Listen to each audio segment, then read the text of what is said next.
quando os moralistas colocam regras, por exemplo, não vá ao cinema, não ingira álcool, não corte o cabelo, não passe maquiagem,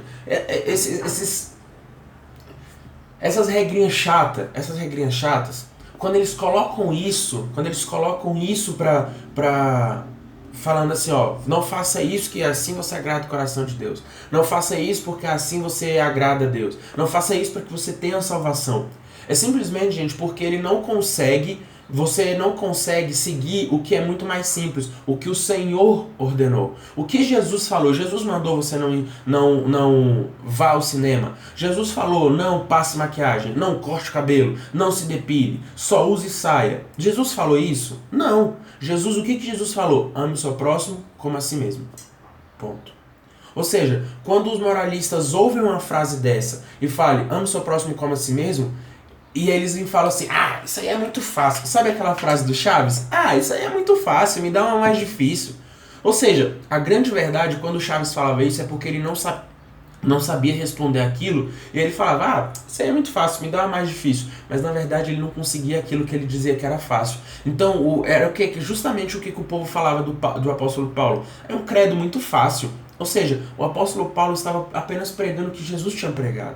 O apóstolo Paulo estava apenas colocando para o povo o que Jesus tinha colocado, tinha proposto. Falado, cara, ama o seu próximo como a si mesmo. Olha isso aqui é o que eu quero, entende? Isso aqui é simples, ama o seu próximo. Só que o povo, eles preferiam não amar o próximo, como eles não conseguiam amar o próximo como a si mesmo, eles inventaram outras regras. Não vá ao cinema, não coma tal tipo de comida, não vesta tal roupa. Ou seja, isso aí estava gerando uma escravidão cultural. Por quê? Porque imagina, eu não sei, tá bom? Eu estou apenas criando uma situação aqui para vocês entenderem melhor. Os judeus, isso aí é verdade. Os judeus, a gente sabe que eles não comem, né? Não comiam, né? Pelo menos na época, nada do porco. Aí vamos dizer, só uma suposição para vocês entenderem melhor. Que os judeus, que os gregos comiam porco. Aí Tito, que era um grego, chegava, arrochava no bacon.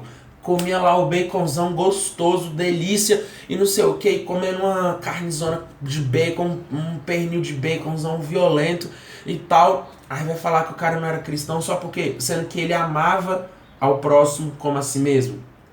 Ou seja, estava gerando uma escravidão cultural, falando que o cara não era. Por quê? Porque o cara tinha que abandonar os costumes culturais dele simplesmente para seguir a cultura de Israel. Sendo que o que Cristo quer não era a cultura de Israel ou da Grécia, dos gregos. Ele queria a cultura do reino, a cultura dos céus. Ou seja, o Evangelho ele nos traz uma liberdade cultural. E o que é uma liberdade cultural, gente? Trazendo aqui para vocês é que a nossa cultura hoje, gente, mostra que, sei lá, agora eu sou meio ruim de exemplo, mas que hoje, por exemplo, aqui no Brasil é normal, não é pecado você comer bacon, por exemplo. Né? O apóstolo falou, eu não como aqui em casa e tal, mas é uma decisão deles, por questão de saúde, porque eles não gostam do bacon, não vejam que o bacon, as coisas relacionadas a pouco, seja bom para a saúde, dependendo da procedência e tal, que nem ele explicou para vocês. Mas não é pecado. E aí, quer dizer então que o apóstolo vai chegar, é como se ele chegasse lá na igreja porque ele não come, porque ele não gosta de falar, é pecado, quem comer bacon vai pro inferno, e se você não vai agradar o coração de Deus, se você come carne de porco, vocês vão tudo pro inferno. Vai. Tá querendo que algo dele se torne regra para todo mundo? Leva à escravidão. E o evangelho, pelo contrário, o evangelho não é escravidão, o evangelho traz liberdade, uma liberdade cultural. Né? E mais para baixo a gente lê, mas regras e regulamentos desse tipo são área da vida cultural diária. Se os falsos mestres tivessem imposto sua vontade, um italiano, um africano não poderia se tornar cristão sem se tornar culturalmente judeu. Imagina, um italiano se converte e fala, olha filho, lá em Israel a gente não come massa, a gente não come macarrão, então você não pode mais comer macarrão. Pô, mas é minha cultura, cara, eu fui criado comendo macarrão, eu só como macarrão. Isso no caso do italiano. Não, você não pode, você tem que se tornar judeu. Ou seja, uma liberdade cultural, né? E aí, em segundo ponto, lá embaixo, né, você que está acompanhando aqui na apostila, lá embaixo a gente lê um pouquinho que o evangelho traz uma liberdade emocional. Gente, eu acho isso incrível. Eu acho isso incrível, né? Eu tô abaixando aqui para ler, que eu tô com o caderninho aqui, né? Minhas anotações. né? E aí, gente, Cristo, ou seja, o Evangelho, né? Ele traz uma liberdade pra gente, né? E aí, deixa eu só passar aqui pro próximo ponto. Quando fala sobre essa liberdade emocional, gente, ele fala aqui, eu vou ler aqui para vocês para a gente poder entender melhor. Quem acredita que o nosso relacionamento com Deus se baseia na observação de comportamento moral, caminha sobre uma esteira móvel infinita de culpa e insegurança. Caraca, que pesado isso. Como revelam as cartas de Paulo, ele não liberou os crentes gentios dos imperativos morais dos 10 mandamentos. Olha aí, olha aí.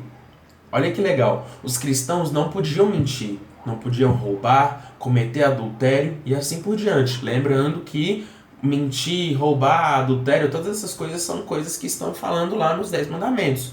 Né? Então os cristãos eles não podiam fazer isso. Todavia, mesmo não estando livres da lei moral como um modo de vida, né, os cristãos estão livres dela como um sistema de salvação.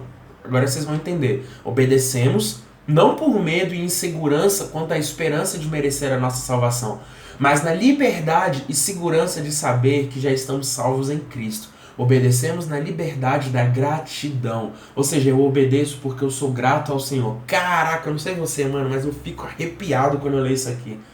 Porque isso aqui é muito forte, cara. É muito forte. Quem acredita que o nosso relacionamento... Aí, olha que louco.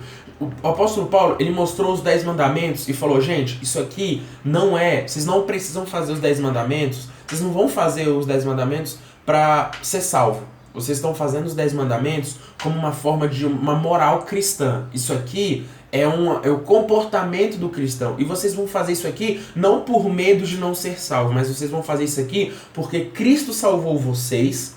E quando Cristo salva vocês, a sua vida é transformada. E ela é transformada da água para o vinho. E quando você vivia sem conhecer Cristo, você fazia isso. Agora que você conhece Cristo, você vai fazer isso. Entende? E você vai fazer isso como forma de gratidão. Fala assim, cara, Cristo me salvou, Cristo me revelou a vida verdadeira, a vida livre, uma liberdade emocional. Ou seja, as minhas emoções elas não são presas, pelo contrário, elas são livres. Né? E aí, cara, é incrível essa parte. Os 10 mandamentos, eles não obedecem mais por medo, mas por uma gratidão, né? Na liberdade da gratidão ao Senhor. Ou seja, cara, Cristo me libertou, né?